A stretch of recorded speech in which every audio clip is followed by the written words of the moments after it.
नमस्कार दोस्तों, आपका स्वागत है इस चैनल पे। ये चैनल है क्यों, इसके बारे में बात कर लेते हैं। इस चैनल को मैंने बनाया है ताकि जिन टॉपिक्स के बारे में ज़्यादा बात नहीं या सही लोग नहीं मिले बात करने के लिए, अपनी सारी भड़ास इस पर निकालूंगा मैं। और मुझे लगता है most of the people connect कर पाएंगे मेरे इन चीज़ों से। तो ये चैनल है किस बारे में?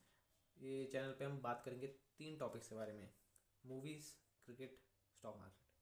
मूवीज़ तो चलो सभी देखते हैं, और क्रिकेट और स्टॉक मार्केट, इन दोनों में मैं आपसे बात में थोड़ी एक्सपर्टीज़ आप समझ सकते हैं। क्यों है? क्रिकेट या करियर शुरू होने से पहले ख़त्म हो गया था वैसे तो। मतलब डिस्ट्रिक्ट खेला है मैंने क्रिकेट में, और उसके बाद भी आगे खेलता, पर कोच होता बढ़िया तो।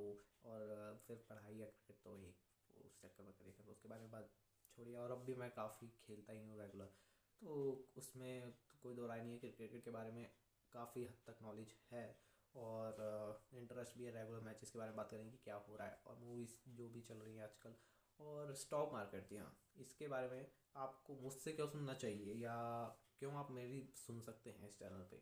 पहली बात तो मैं भी एक कोविड इन्वेस्टर हूँ, तो जो कि मोस्ट प्रोवाइड सारे लोग हैं, तो आई थिंक मोस्ट सारे लोग कनेक्ट कर पाएंगे कि क्या फीलिंग है अभी जो चल रहा है मार्केट में। फिर दूसरी बात, मैं NISM इक्विटी रिसर्च एनालिस्ट भी हूँ, और MBA फाइनेंस भी कंप्लीट करी है, और 5-6 साल का एक्सपीरियंस है। इसके अलावा मैंने वॉरेन बफेट के सारे 1950 से लेके अभी तक के जितने लेटर हैं, share letters to share holders और बर्कशायर करके, सारे पढ़े हैं। और आप जो भी बुक सोच सकते हैं अपने दिमाग में, जो भी वॉरेन बफेट ने रिकमेंड करी वो सारी पढ़ी है। कॉमन स्टॉक्स, अनकॉमन प्रॉफिट, धंधो इन्वेस्टर, इंटेलिजेंट इन्वेस्टर, और भी बहुत सारी, एल्कमैन ऑफ चार्ली मंगर, सब बहुत सारी बुक, मतलब आप लगा लो 15-20 बुक तो पढ़ी है। इसके बाद मेरे को लगा कि वही चीज़ें रिपीट होनी है, तो दोबारा पढ़ने का आगे बुक्स वो फ़ायदा नहीं है। अब तुम्हें एक्सपीरियंस से ही सीखना पड़ेगा। और सच बताऊँ, जब पढ़ा चीज़ों को, जब वो इतनी हाँ लगती है, मगर जब करने बैठते हैं, stock market is completely a different game all together. क्योंकि आप वहाँ जाओगे तो जो आपने पढ़ा है वो हो रहा है, पर आप वो चीज़ नहीं कर पाओगे जो आपको करनी चाहिए। आप जानते हुए भी वो चीज़ नहीं कर पाओगे। जी हाँ, तो इसलिए स्टॉक मार्केट के बारे में आप मेरे से सुन भी सकते हैं और जान भी सकते हैं, और अपनी फीलिंग भी बयां कर सकते हैं कमेंट्स में। वैसे तो शायद पता नहीं कोई देख रहा होगा या नहीं देखा होगा, मगर ये मैं वीडियोज़ बना रहा हूँ सिर्फ अपने इंटरेस्ट के लिए, ताकि अपनी बढ़ास निकाल सकूँ। कोई है नहीं जो इस मॉल में बात कर सके शेयर मार्केट के बारे में खुलेआम। तो चलिए शुरू करते हैं। पहले बात करते हैं क्रिकेट के बारे में, क्योंकि क्रिकेट बहुत छोटा टॉपिक है, अभी कुछ चल नहीं रहा। वर्ल्ड कप जीत गए इंडिया, अब उसके बाद अब सीधा IPL ही आएगा। स्पेसिफिक बात करना चाहूँगा तो संजू सैमसन के बारे में। उन्होंने नॉकआउट स्टेजेस में 3 बेहतरीन परफॉर्मेंस दी, और सच बताऊँ तो मैं संजू सैमसन को ज़्यादा इंटर टीम में है। पता नहीं कोई देख ले कमेंट में गालियाँ ही भरतेगा, मगर CSK, अब आप बोलोगे संजू सैमसंग से CSK डायरेक्ट, जी हाँ, मेरे को लगता है CSK में जो भी आ जाता है उसका गेम बदल जाता है। शिवम दुबे को देख लो, संजू सैमसंग सिर्फ टीम में अभी तो नाम ही आया है, खेला तो है ही नहीं। परफॉर्मेंस देखो कहाँ चली गई। CSK में कुछ तो बात है भाई, धोनी धोनी है, जो है वो है, अब कुछ कर नहीं सकते इसके बारे में तो। जी हाँ, तो बस स्पेसिफिकली यही बात है इस वक्त तो, और कुछ IPL में चल नहीं रहा। बाकी बात करें मूवीज़ के बारे में तो धुरंधर 2, इसके बारे में बात नहीं करी तो मूवीज़ ही बात नहीं कर रहे तुम। धमाल मचा रखा है, 200 करोड़ का आंकड़ा पार कर लिया है सिर्फ 2 दिन में, ये कमाल का आंकड़ा है। और फाड़ दिया यार, मतलब पब्लिक का रिएक्शन जेन्युइन, नहीं तो ये जो कॉर्पोरेट बुकिंग्स वगैरह होती हैं, ये दिखा के अर्निंग्स ज़्यादा दिखाते हैं, बेकार है सब। ये रियल है भाई, इसमें नहीं मिलेगी तुम्हें टिकट। अगर 2 दिन पहले बुक नहीं करी तो नहीं मिलेगी तुम्हें टिकट। ज़बरदस्त यार, देखो तो। इसके अलावा तो क्या ही बात करें अभी मूवीज़ के बारे में, और कुछ आ नहीं रहा। टॉक्सिक वो आगे शिफ्ट कर ही दी गई है। बात करते हैं मेन टॉपिक के बारे में, जिसके लिए मैंने मेन चैनल बनाया है, स्टॉक मार्केट। इस वक्त हालत तो बुरी है सबकी, ये तो कन्फर्म है। और अगर जिसको भी डाउट आ जाता है कि यार एक गलत स्टॉक मैंने ले लिया, और फिर बेयर रन शुरू हो जाता है, फिर जो दुख होता है वो तो सिर्फ वो ही जानता है, वो कोई बता ही नहीं सकता, किसी को बयान नहीं कर सकते। और मेरे ख्याल से जो लॉसेस हैं सबके 2 साल के, वो इस साल के PNL में सबके शो होंगे, क्योंकि पिछले साल तब भी बच गए लोग, थोड़ा प्रॉफिट बुकिंग कर ली, मगर 2 साल बेयर रन में होने के बाद अब किसी के पास कोई प्रॉफिट बचा नहीं है बुक करने के लिए। न्यूज़ चैनल वाले कुछ भी दिखा रहे हो, कोई कुछ भी बोल रहा हो, रिटेल इन्वेस्टर का कुछ नहीं बचा है, सब चीथड़े हो चुके हैं। और मेन इंडेक्स कुछ नहीं दिखा रहा, कितना ही डाउन है।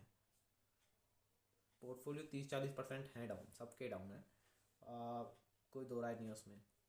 तो बात करते हैं ईरान वॉर के बारे में। ईरान वॉर मुझे जो लगता है कि अभी नहीं रुकने वाला है, क्योंकि इसके अंदर ईरान वॉर में रुकने के लिए कौन रोक सकता है? ईरान। ईरान नहीं रोकेगा वॉर, उसको और सपोर्ट मिल रहा है रशिया और चाइना का, जिसके अंदर रशिया और चाइना का फ़ायदा है जितनी लंबी ये वॉर चलेगी। अभी मैं पॉडकास्ट देख रहा था सर जी का, आप समझ गए होंगे। तो उसके अंदर उन्होंने बोला कि चाइना अगर 2 महीने 4 महीने ये वॉर और खींचते तो चाइना ताइवान को लपेट लेगा। तो चाइना और रशिया चाहते हैं कि वॉर लंबी चले, और ईरान को कोई उसके अंदर प्रॉब्लम नहीं है कि ये वॉर लंबी चले, क्योंकि वैसे भी तो वो लुट ही चुका है। अब उनके पास कुछ बचा नहीं है, तो फिर वॉर लंबी चलेगी तो उनको फंडिंग आती रहेगी, उनका फ़ायदा है। नुकसान कहाँ हो रहा है? Israel. I don't think so, क्योंकि वो तो हमेशा से युद्ध में ही रहे हैं, उनका युद्ध चलता ही रहता है। वो तो उनका तो फ़ायदा है, वो कई सालों से चाह रहे थे कि ईरान के ऊपर डायरेक्ट अटैक हो और इनका न्यूक्लियर प्रोग्राम बंद हो। तो इसराइल भी खुशी है इन द सेंस, थोड़ा बहुत उनको लग रहा है कि अब ये गलत हो गया। पर जो मेजर नुकसान हुआ है इसके अंदर वो हुआ है यूएस का। मैं भी पहले यही मानता था पॉडकास्ट देखने से पहले कि चाहे यूएस इसराइल को कंट्रोल कर रहा है, पर अपने वो पॉडकास्ट देखा तो आप समझ जाओगे कि इसराइल ने ही यूएस को कंट्रोल किया है। क्योंकि इस वॉर में किसका फ़ायदा है? ये जंग है किसकी? ये यूएस की जंग थी नहीं कभी, ये जंग थी इसराइल की। इसराइल क्योंकि हमेशा से चाहता था कि अगर ये न्यूक्लियर हथियार बना लेगा ईरान, तो फिर इसराइल के लिए ही मेजर प्रॉब्लम है। नहीं तो अमेरिका के लिए कोई अभी मेजर प्रॉब्लम थी नहीं, और जो था उन्होंने पहले ही उड़ा दिया, उनका न्यूक्लियर प्रोग्राम ख़त्म कर दिया। तो उसमें कोई सेंस नहीं बनता कि दोबारा हमला किया जाए। और अभी तक ईरान के पास ऐसी कोई मिसाइल नहीं है, ऐसे कोई बम नहीं है जो यूएस तक पहुंच जाए। ये लड़ाई इसराइल की ही है, यूएस की थी ही नहीं। पर जो भी आप फंस चुका है यूएस, और अब यूएस के पास ऑप्शन झुकने का ही है। और अब बेइज्जती तो होगी यूएस की, अब वो कैसे कंट्रोल कर सकता है वो तो समय बताएगा, मगर उससे पहले सबका तेल निकल जाएगा। इंडिया तो खास कर की, जो कि $120 प्रति बैरल पहुंच जाएगा, तेल पहुंच गया है। अब आगे इसके जो भी बढ़ेगा तो इंडिया का ज़बरदस्त तेल निकलने वाला है। एलपीजी, एलएनजी और ये कई गैसेज हैं जो अरब खाड़ी से ही आती थी, वो भी बंद हो चुकी है। सेमीकंडक्टर में भी कई हीलियम आई थिंक चाहिए होती है, वो भी नहीं सप्लाई हो रही है। तो नुकसान अभी पूरी दुनिया का हो रहा है। ये लड़ाई अब छोटी नहीं है, यूक्रेन रशिया नहीं है, या ये गाज़ा पट्टी नहीं है, ये है ईरान, काफ़ी बड़ा देश है। और जो एलपीजी की इनका पूरा फैक्ट्री उड़ाई गई है पाइपलाइन इसराइल की तरफ से, उसका इम्पैक्ट बहुत बड़ा है। क्योंकि अभी स्टेटमेंट भी आया था कतर का कि उनकी जो पाइपलाइन उड़ाई गई है वो अभी चालू होने में 5 साल लग जाएंगे, मतलब 5 साल का नुकसान। अब समझिए कि अब हर चीज़ के दाम बढ़ जाएंगे। और ये स्टॉक मार्केट के लिए कोई बढ़िया खबर नहीं है। पहले तो मैं यही बता दूं कि बाय और सेल रिकमेंडेशन क्या छोड़ो, इस वक्त बैठे रहो चुपचाप। कुछ लगता है तुम्हें प्रॉफिट पे है तो बुक कर सकते हो, अगर तुम्हें लगता है कि आगे नहीं बढ़ेगा, या आगे अभी 1 साल तक सिचुएशन नॉर्मलाइज नहीं होने वाली। और इंडियन स्टॉक मार्केट कौन कह रहा है कि वैल्यूएशन ठीक हो गई है? कोविड के बाद दो 2 साल तक वैल्यूएशंस आर रिडिकुलसली चीप। ये मजगांव, कोचिन शिपयार्ड 7 या 8 के पी पे मिल रहे थे। और मैंने इनका 4 से 5 साल का पीछे का रिकॉर्ड देखा था कोविड के टाइम पे, तो ये हर साल 10, 15 से 20% केकर कर रहे थे। अब आप समझ सकते हैं वैल्यूएशन आज की डेट में जो 15-20% ग्रो कर रही है कंपनी, उसका पी 20-25 से नीचे तो मिलेगा ही नहीं, चाहे कितना ही गिर चुका है अभी भी। तो आप वैल्यूएशंस तो अभी बहुत आई थिंक रीजनेबली वैल्यूड आने आ रहा है, अभी अभी आया नहीं है वो, अभी वो रीजनेबल वैल्यूड लेवल भी नहीं आया है। और जब मार्केट गिरता है तो फिर वो अनरीजनेबली चीप हो जाता है। तो अभी बहुत टाइम है। और इसके अंदर प्रॉब्लम ये है कि मार्केट अभी लॉन्ग पेन में ही रहने वाला है, उसकी वजह ये है आप और हम। जी हाँ, आप और हम ही वजह हैं इसकी। म्यूचुअल फंड्स जो हम पैसे दे रहे हैं और वो उनको उनके पास ऑप्शन नहीं है, उनको डालना ही है मार्केट में। जब मार्केट में डालना ही है और एफ आई आई को फिर बढ़िया एग्जिट मिल रही है, तो वो खरीद रहे हैं, एफ आई आई बेच रहे हैं, वो खरीद रहे हैं, एफ आई आई बेच रहे हैं। रोज़ आप डेटा देखोगे एफ आई आई का 7,000, 10,000, 5,000 बेच रहे हैं, और उससे 1,000, 2,000 करोड़ ज़्यादा डी आई आई खरीद रहे हैं हमारे। और वो सबका सारे जो भी स्टॉक्स हैं वो सब पब्लिक के पास ही हैं, टेंशन मत लो। नुकसान तो एंड्रॉइड पब्लिक का ही होने वाला है। और मुझे लगता है कि एस आई पी इस वक्त रोक देनी चाहिए, क्योंकि अगर एस आई पी कम हो गई, म्यूचुअल फंड्स के पास पैसा नहीं आएगा तो इन्वेस्ट नहीं करेंगे, और फिर एकदम मार्केट करेक्ट करेगा जहाँ तक उसे जाना चाहिए। जी हाँ, मुझे लगता है इस वक्त निफ्टी कितना है, 23,000, 23,500, 24,000 है आई थिंक, आज पहुँचा है। तो फिर उसको 18 तक के लेवल पे जाना चाहिए, तब होगा वो इन्वेस्टेबल लेवल पे कि हाँ ये अपॉर्चुनिटी है इन्वेस्ट करने के लिए, मज़ा आ जाएगा इसमें। अभी सेंसेक्स भी मतलब 65 to 60 की रेंज में आना चाहिए, फिर आप अपना पैसा खुल के डाल सकते हैं, मगर उससे पहले का पेन बहुत लंबा है, बहुत लंबा है। तो बचा के रहिए अपनी पूंजी और इंतज़ार करिए सही टाइम का।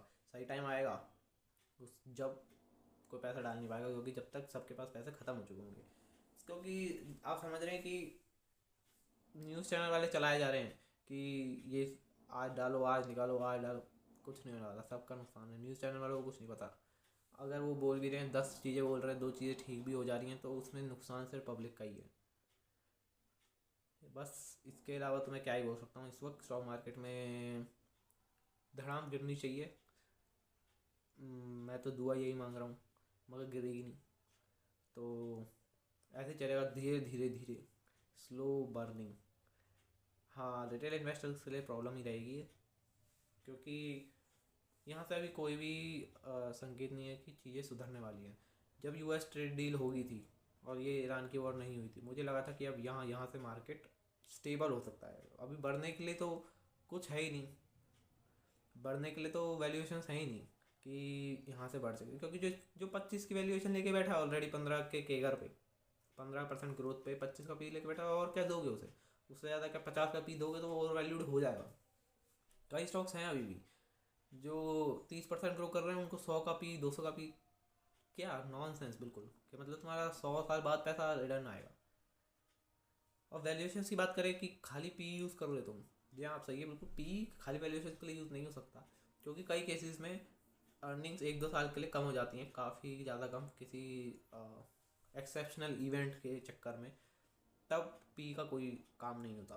पर जब कम profits are already in a growing stage और नॉर्मलाइज्ड है बिल्कुल, तो आप पी का इस्तेमाल कर सकते हो। और आई डोंट थिंक कि यहाँ से पी एक्सपेंशन होएगा, अभी यहाँ से पी कॉन्ट्रैक्शन ही होएगा, तो ग्रोथ भी आएगी तो पी कॉन्ट्रैक्शन होगा।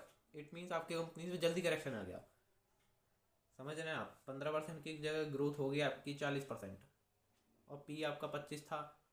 अगर प्राइस बढ़ता नहीं है तो पी घट जाएगा, पी आ जाएगा वो 18-20 का। मगर अगर आपको रीजनेबली वैल्यूड चाहिए या चीप थोड़ा चाहिए, तो मेरे को लगता है कि 15 से 20 का पी, नहीं 15 से 20 भी नहीं, 12 से 15 का पी बेस्ट रहेगा इन्वेस्ट करने के लिए। जहाँ कंपनी की ग्रोथ 30% है, वहाँ आपका कॉर्पस ज़बरदस्त तरीके से बढ़ेगा, कंपाउंड भी अच्छा होगा, उससे पहले कुछ नहीं होने वाला। 10 अभी मैं चेक कर रहा था कि 5 साल का रिटर्न कितना है इंडिया स्टॉक मार्केट सेंसेक्स का, सिर्फ 48% केगर टोटल, मतलब 5 साल में 48%, तो केगर 8% का केगर हुआ। क्या है ये? फिक्स डिपॉजिट आपको 6.5% दे रहा है, बॉन्ड्स में डालोगे 8%, सेवी के सेवी नहीं सॉरी एस बी आई बैंक के बॉन्ड्स में डाल देते 8% का रिटर्न वहाँ मिल जाता है आपको। और दूसरे बॉन्ड्स लोगे जो रीजनेबली स्टेबल हैं और कंपनी से वैसे भी कहीं नहीं जाने वाली, 9-10% का रिटर्न आराम से मिलेगा बॉन्ड्स में। स्टॉक मार्केट में इन्वेस्ट करने का फ़ायदा क्या हुआ? और मैं जानता हूँ कि गलती लोगों से यही हुई है कि लोगों ने जल्दी जल्दी स्विच मारा है। अगर एक कंपनी पे टिके रहते, मेरे से भी यही गलती हुई है कि एक कंपनी तुमने खरीद ली, 20 के बाद की बात कर रहा हूँ, अगर 20 से बाद में आपने 21 या 22 में कोई शेयर खरीदा, तो उसको 3 साल रखते आपका केगर ज़बरदस्त होता और आप इस वक्त प्रॉफिट बुक करने की हालत में होते। पर आपने खरीदा 22 में, लेट सपोज आपने 22 में खरीदा कोई शेयर, आपने मैक्स टू मैक्स 23 तक रखा, उसके बाद बेच दिया। नॉर्मल सी बात है, 20-30%, 40%, 50% रिटर्न आ गया तो हमने बेच दिया, मगर असली मलाई तो उसके बाद थी। मेरे पास एक शेयर था मार्क्सन्स फार्मा करके, मैंने उसको ख़रीदा 57 पे। ईरान यूक्रेन वॉर हो गई, 40 तक चला गया वो, मैंने बेचा नहीं। फिर वो 1.5 साल तक ऐसे ही घूमता रहा। 1.5 साल बाद अचानक से बढ़ना शुरू हुआ, एक महीने में प्राइस 114 आया। मैंने कहा कोई बात नहीं कोई बात नहीं, और उसके बाद वो 2 महीने के लिए रुक गया, मैंने 104 पे बेच दिया। उसके 2 महीने बाद ही प्राइस पहुंचा 300, तो मैंने असली मलाई छोड़ दी सिर्फ डबल के चक्कर में, नहीं तो वो 6 गुना हो गया था। यही मेजर गलतियां लोगों ने करी हैं, जिसके अंदर स्टॉक मार्केट पहली बात तो बहुत ही मुश्किल जगह है पैसे बनाने के लिए। और कहीं भी पैसे बनाना आसान है, यहाँ पर पैसा बनाना बहुत मुश्किल है, क्योंकि आप उस चीज़ को खरीदे हो जो ऑलरेडी उस प्राइस पे है। आपको कंपनी वो खरीदनी पड़ेगी जो उस वक्त मुसीबत में है और आपको उसके फ्यूचर में विश्वास है। इट्स लाइक अ बिजनेस खरीद रहे हो आप। तो आप जब एक बिजनेस खरीदोगे तो आप क्या एक्सपेक्ट करते हो कि आपको 10 दिन में, 2 महीने में, 6 महीने में रिटर्न मिल जाएगा। लेट सपोज कि आप मार्केट में गए, एक दुकान पूरी खरीद रहे हो पूरी दुकान आपने खरीदी, तो आप क्या लगता है कि आपका सारा प्रॉफिट, कॉस्ट और प्रॉफिट आ जाएगा 6 महीने में? नहीं आएगा, ऑब्वियस सी बात है। आपको चलाने के लिए दुकान को 2 साल चाहिए, तब जाके आप प्रॉफिट में होगे। स्टॉक मार्केट भी यही है, यही गेम है। अगर आप ट्रेडिंग नहीं करते तो trading is all together different game. और उसके अंदर सेबी का भी जो आप डेटा देख रहे हैं, हर बार ऐप खोलने पे आता है 10 में से 9 लोग गवाते हैं, वो सच है। तो ट्रेडिंग में पैसा बनाना ऑलमोस्ट इम्पॉसिबल है। और जहाँ मैं काम भी करता हूँ, जॉब करता हूँ, उसके अंदर हेज फंड्स, प्राइवेट मार्केट्स, वो इतनी ट्रांजैक्शन कर सकते हैं 1 सेकंड में, आप सोच भी नहीं सकते। उनको बीट करना नेक्स्ट टू इम्पॉसिबल है एक नॉर्मल आदमी के लिए, क्योंकि उनके पास जो टेक्नोलॉजी है, प्रीवियस कितने ईयर्स का डाटा है, पूरा एनालाइज हुआ हुआ है, उसके बेसिस पे वो ट्रेड करते हैं। बाइंग पावर है, सेलिंग पावर है। जब वो खरीदते हैं तो प्राइस को कहाँ ले जाते हैं, सेल करते हैं। ट्रेडिंग नहीं कर सकते आप, ट्रेडिंग में पैसे बनाना ऑलमोस्ट इम्पॉसिबल है, जितनी जल्दी आप समझ जाए। शुक्र है मैंने ट्रेडिंग में 2-3 महीने ही लगाया, उसके बाद छोड़ दिया। समझ आ गया कि ये इतना आसान गेम नहीं है, इन्वेस्टिंग भी आसान गेम नहीं है। पर 4-5 साल में आपको वो रिटर्न मिल सकते हैं जो आप बाहर सोच भी नहीं सकते, मगर उसके लिए भी आपको किस्मत चाहिए। स्टॉक मार्केट में पैसे बनाने के लिए पेशेंस चाहिए, सोच चाहिए, और बहुत बहुत मुश्किल है।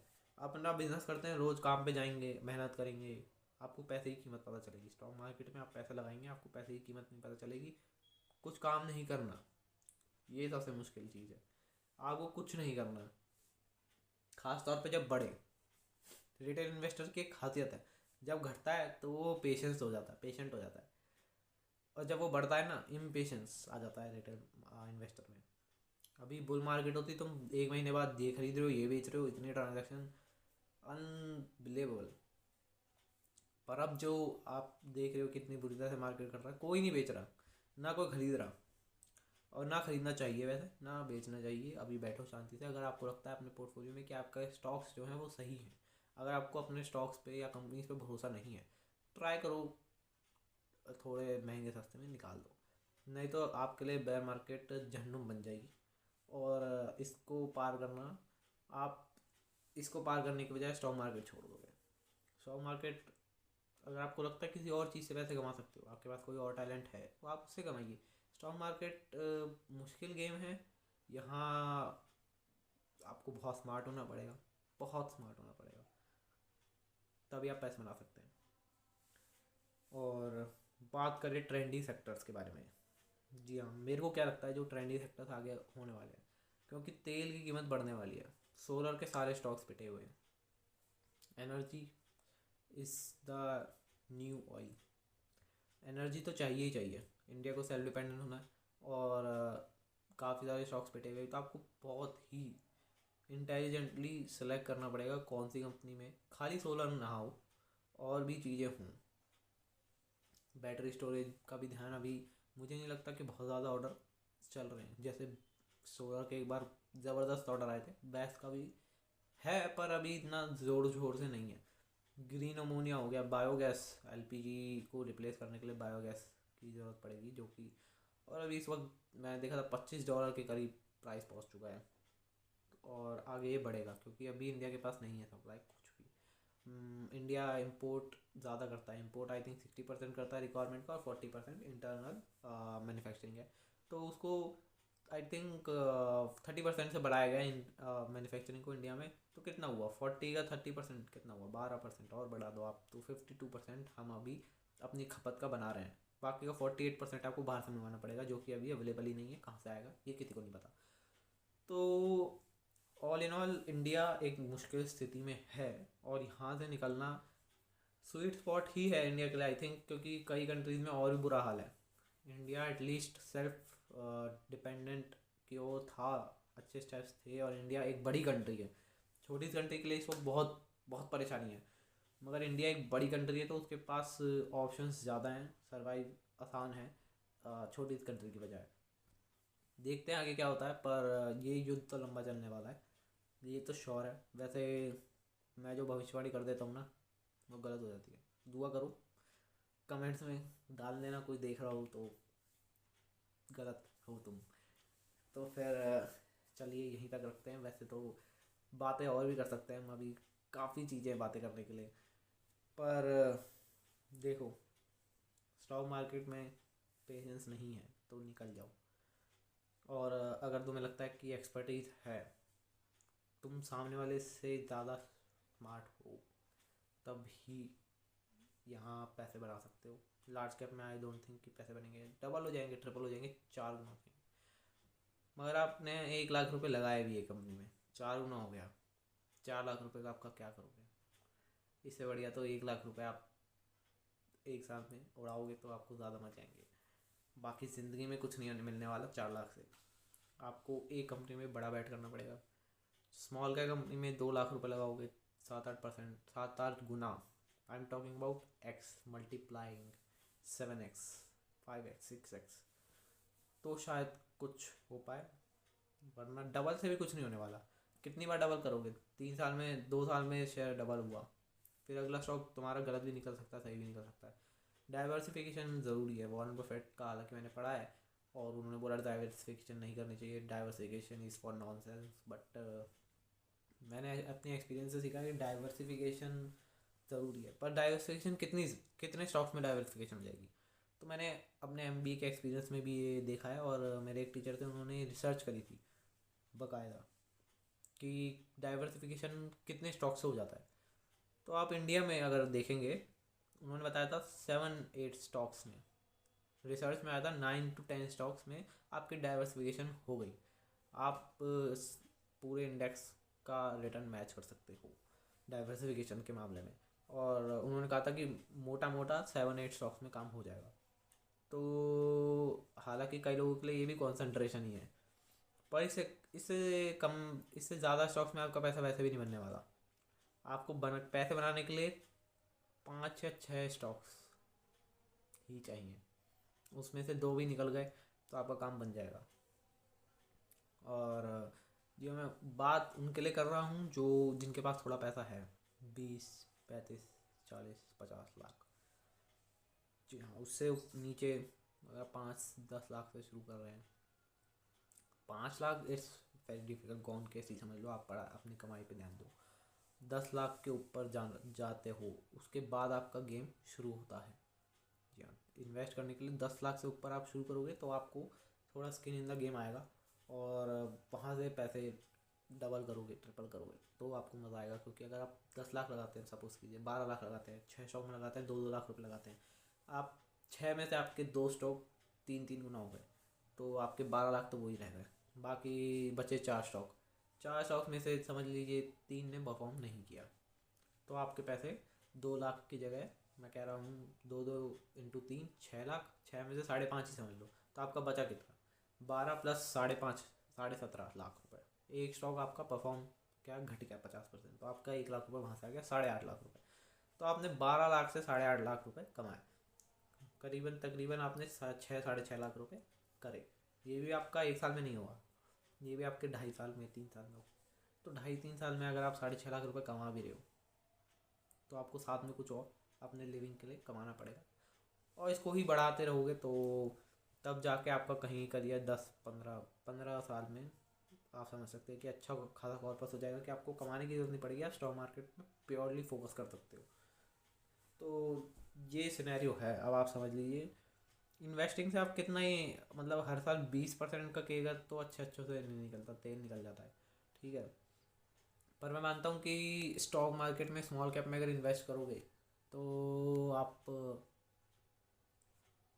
5 साल अगर एक कंपनी में लगा के रखोगे तो एट द एंड, मैं ये नहीं कह रहा कि हर साल क्या पता आपका 5-10% 20% इतना ही बने। एक साल आएगा, एक साल की भी ज़रूरत नहीं आपको, एक महीने की ज़रूरत है सिर्फ।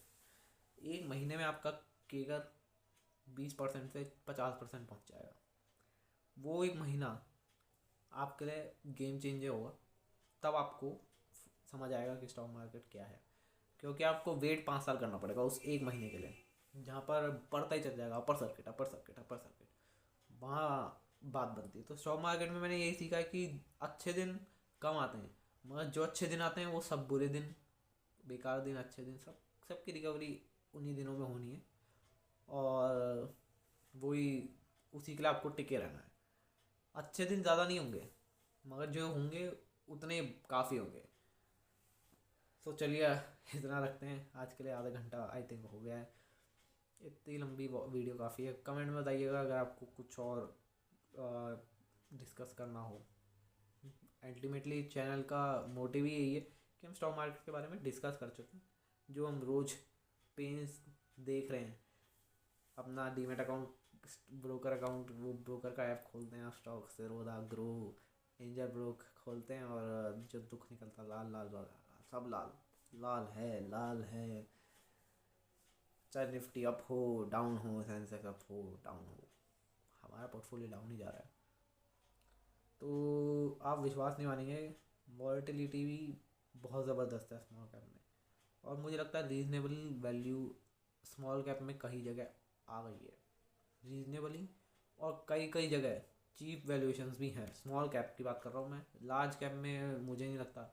अब आप देखेंगे नेस्ले का स्टॉक देखेंगे, क्या है 70-80-60 का पी, क्यों है? केकर कितना है उसका? हर साल 10% मुश्किल ग्रो कर पा रही है वो कंपनी, इतना पी का कोई सेंस ही नहीं बनता। जोमेटो, म्यूचुअल फंड्स मैनेजर्स का वो फेवरेट स्टॉक, इटर्नल, खरीद लो बैग भर भर के, 300 तक ले गए साले पागल लोग। क्या कंपनी कितना 100%, मैं कह रहा हूँ प्रॉफिट ग्रोथ हो जाएगी, 100% नहीं, सॉरी 100 गुना, तो भी आपका पी कंट्रोल में नहीं आएगा। तो आपने वैल्यू तो पहले ही दे दी, इसके बाद क्या होगा भगवान जाने, और ये सब आपका पैसा है, निकाल लीजिए। म्यूचुअल फंड से कुछ नहीं होने वाला, वो इटर्नल को संभालने में लगे हुए हैं। 300 तक ले गए, 200 तक आ गया, दोबारा खरीदे, 250 पहुँचा रहे हैं। मगर ये ज़्यादा दूर या कहानी है चलने नहीं वाली। अल्टीमेटली पैसे आपके प्रॉफिट से बनेंगे। कंपनी अगर अपने प्रॉफिट बढ़ा रही है, बढ़ाने का मतलब ग्रो इन मल्टीप्लाई कर रही है, तब जाके आपको अपना जो डिज़ायर्ड रिज़ल्ट है वो मिलेगा।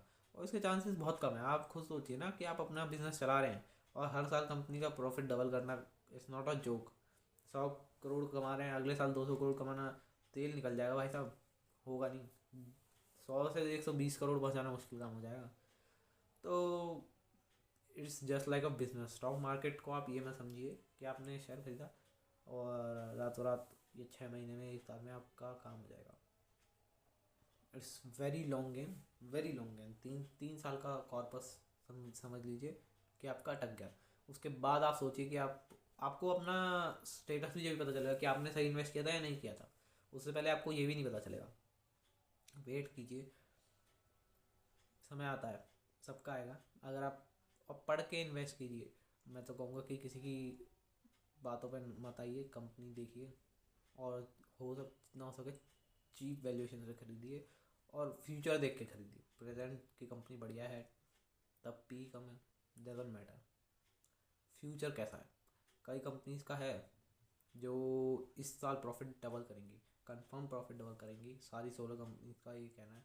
और कई कई कर भी लेंगे, पर उनका पी कॉन्ट्रैक्शन हुआ है और आप विश्वास नहीं मानेंगे, आई थिंक 60% गिर गए हैं। और इस साल प्रॉफिट डबल होगा मार्च में। क्यों? क्योंकि आगे फ्यूचर नहीं है।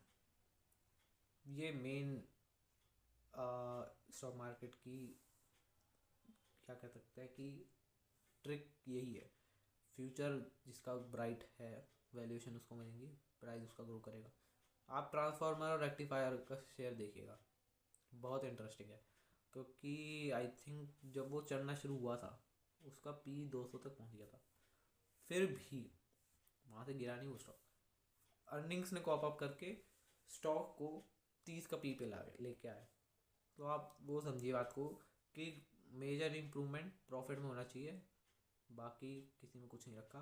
प्राइस मत देखिए, वैल्यू देखिए कंपनी की, फ्यूचर देखिए। फ्यूचर अच्छा लगता है तो आपको लोगों के अगेंस्ट में स्टैंड लेना पड़ेगा, तब जाके आपका पैसा बनेगा।